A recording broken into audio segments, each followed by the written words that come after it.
Hi guys, welcome to story time. Tonight we're going to read a story called The Legend of the Bluebonnet, and it's written by Tomie DePaola. And we're reading this book tonight because Tomie DePaola, he passed away on March 30th. And I'm sure a lot of you have read a lot of books by Tomie DePaola. So in honor of him and all the great authors out there that wrote beautiful children's books, we're going to read this book tonight in honor of Tomie DePaola. The Legend of the Bluebonnet.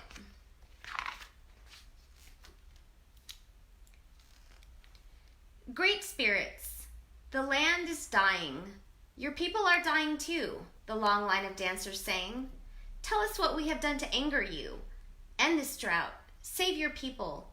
Tell us what we must do so you will send the rain that will bring back life.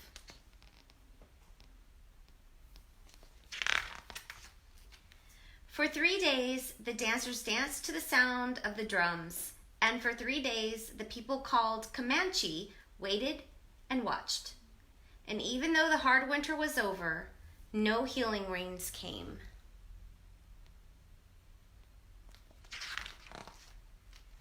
Drought and famine are hardest on the very young and the very old. Among the few children left was a small girl named She Who Is Alone. She sat by herself watching the dancers. In her lap was a doll made from buckskin, a warrior doll. The eyes, nose, and mouth were painted on with the juice of berries. It wore beaded leggings and a belt of polished bone. On its head were brilliant blue feathers from the bird who cries, "Jay, Jay, Jay." She loved her doll very much.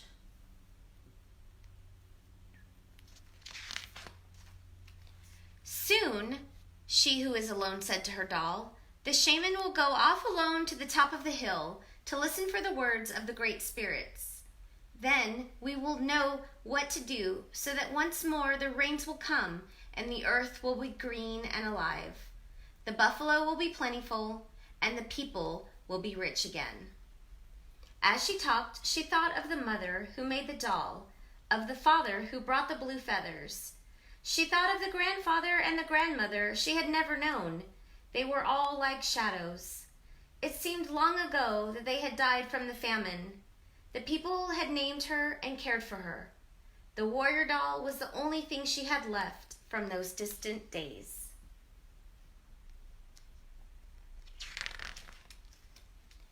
The sun is setting, the runner called as he ran through the camp. The shaman is returning.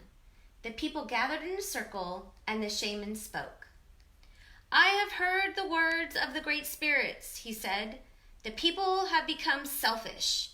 For years they have taken from the earth without giving anything back. The great spirits say the people must sacrifice. We must make a burnt offering of the most valued possession among us. The ashes of this offering shall then be scattered to the 4 points of the earth, the home of the winds. When this sacrifice is made, drought and famine will cease. Life will be restored to the earth and to the people.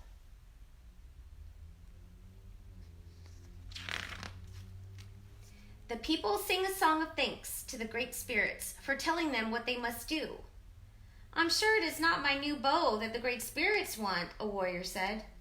Or my special blanket, a woman added, as everyone went to their teepees to talk and think over what the great spirits had asked.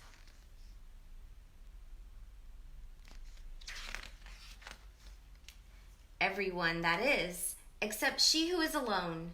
She held her doll tightly to her heart. You, she said, looking at the doll, you are my most valued possession. It is you the great spirits want. And she knew what she must do. As the council fires died out and the teepee flats began to close, the small girl returned to the teepee where she slept to wait.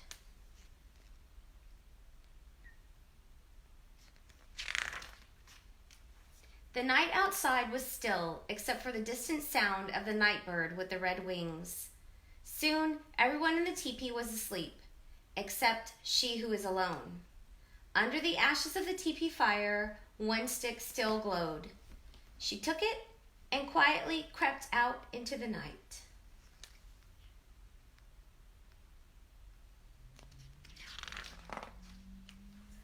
She ran to the place on the hill where the great spirits had spoken to the shaman. Stars filled the sky, but there was no moon. "Oh, great spirits," she who was alone said, "here is my warrior doll. It is the only thing I have from my family who died in this famine." Then, gathering twigs, she started a fire with a glowing fire stick. The small girl watched as the twigs began to catch and burn.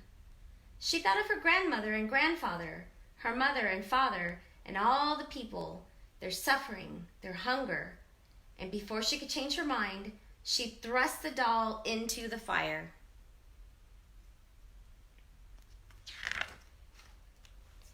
She watched until the flames died down and the ashes had grown cold.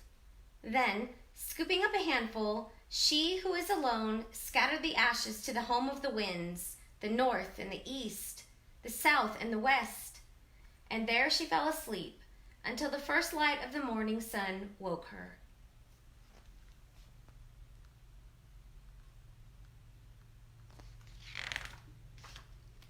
She looked out over the hill, and stretching out from all sides, where the ashes had fallen, the ground was covered with flowers, beautiful flowers, as blue as the feathers in the hair of the doll, as blue as the feathers of the bird who cries, "Jay, Jay, Jay."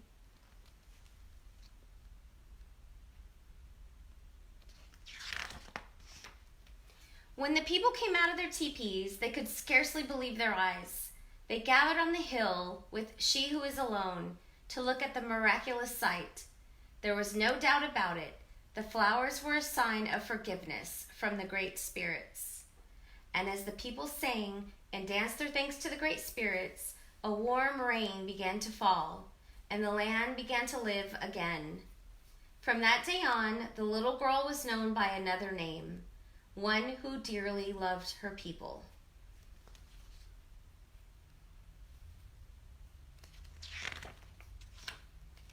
And every spring, the great spirits remember the sacrifice of a little girl and fill the hills and valleys of the land, now called Texas, with the beautiful blue flowers, even to this very day.